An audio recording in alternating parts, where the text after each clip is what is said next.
سیلاب زدگان کے لیے عمران خان جو ٹیلی تھون کے ذریعے فنڈز اکٹھا کر رہے ہیں وہ ان لوگوں میں تقسیم ہوں گے جن کے گھروں کو سیلاب کی وجہ سے نقصان پہنچا ہے۔ اس کے لیے ہم نے ایک سسٹم بنایا ہے جو کہ شفاف، منظم اور غیر جانبدارانہ انداز میں امداد تقسیم کرے گا۔ اس کام کے 2 مرحلے ہیں۔ سب سے پہلے تو یہ کہ اس وقت لوگوں کے گھروں کا سروے ہو رہا ہے۔ سروے کرنے کے لیے سروے ٹیموں کو اکثر بہت دشوار گزار راستوں سے گزر کر ڈیمیج گھروں تک پہنچنا پڑتا ہے۔ سروے ٹیمیں گھر گھر ٹیبلٹ لے کر جاتی ہیں۔ ڈیجیٹل سروے ہو رہا ہے۔ گھروں کی جی پی ایس کوآرڈینیٹس بھی موقع پر ہی لیے جاتے ہیں تاکہ کوئی بھی گھر بیٹھے فارم بھر نہ سکے جیسے کہ پہلے ادوار میں ہوتا رہا ہے۔ سروے ٹیموں میں بہت سے اداروں کے مقامی لوگ شامل ہوتے ہیں۔ سروے کے بعد تمام ٹیم ممبرز کاغذ پر دستخط کرتے ہیں اور کاغذ کو ڈیجیٹل سروے ریکارڈ کا حصہ بنا لیا جاتا ہے۔ کنٹرول روم میں ہر گھر کی انفارمیشن ہوتی ہے۔ یہاں پر کنٹرول روم کے ڈیش بورڈ میں ڈسٹرکٹ سلیکٹ ہو رہا ہے۔ ڈسٹرکٹ ڈی جی خان ہے، پھر تحصیل کوٹ چھٹا سلیکٹ ہو رہی ہے اور یہاں پر تحصیل کے میپ پر تمام گھر جو ابھی تک سروے ہوئے ہیں ان کی تفصیل آ جاتی ہے۔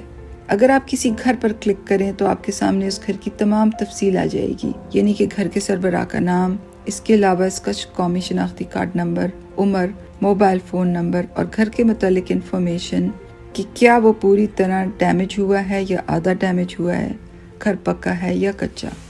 میپ کیے ہوئے گھروں پر سیٹلائٹ امیج ڈالے جاتے ہیں۔ یہ ڈی جی خان کا علاقہ ہے، ایک طرف دریا ہے اور دوسری طرف نہر ہے۔ یہ سیٹلائٹ امیج بتا رہا ہے کہ اس ایریا میں گھر کہاں کہاں ہیں۔ دوسرا سیٹلائٹ امیج سیلاب سے پہلے فصلوں کی نشاندہی کر رہا ہے اور یہاں تیسرے سیٹلائٹ امیج میں یہ پتہ چل رہا ہے کہ سیلاب کہاں کہاں ہے۔ اب اس سیٹلائٹ امیج پر ہم موضوع کی تفصیلات ڈالیں گے اور اگر کوئی گھر یہاں ہے تو اس سے یہ پتہ چلتا ہے کہ وہ سیلاب زدہ علاقے میں ہے۔ اتنی تفصیل سے جانچ پڑتال ہم اس لیے کر رہے ہیں کہ صرف اہل اور حقدار لوگوں کے ہاتھ میں ہی پیسہ جائے۔ دوسرا مرحلہ پیمنٹ کا ہے جو اب شروع ہو چکا ہے۔ جب کوئی گھر اہل ٹھہرائے گا تو اس کو ایس ایم ایس میسج آئے گا کہ اس نے بینک کی کون سی شاخ پر جا کر اپنی پیمنٹ کلیکٹ کرنی ہے۔ متاثرہ لوگوں کو پیمنٹ بینکوں کی برانچز میں ہو رہی ہے اور بائیو میٹرک ویریفیکیشن کے بعد ہو رہی ہے۔ بینکوں کی برانچوں میں اس لیے پیمنٹ ہو رہی ہے کہ پیمنٹ سی سی ٹی وی کے کیمرے کی آنکھ کے نیچے ہو اور بدعنوانی کی ہر طرح سے روک تھام کی جائے۔ اور بائیو میٹرک ویریفیکیشن کے بعد پیمنٹ اس لیے ہو رہی ہے تاکہ جس کے نام پیمنٹ آئی ہے صرف وہی پیمنٹ وصول کرے۔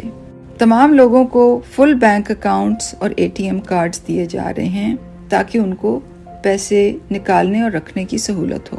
پاکستان کی تاریخ میں پہلی بار ان ضرورت مند لوگوں کو بینکوں کی برانچز میں بلوا کر پیمنٹ ہو رہی ہے۔ بینک اکاؤنٹس دیے جا رہے ہیں تاکہ ان کو سہولت ہو اور کوئی ان سے پیسے کاٹ نہ لے۔ ہماری پوری کوشش ہے کہ سیلاب زدگان کو پیمنٹ دیانتداری اور شفافیت سے ہو۔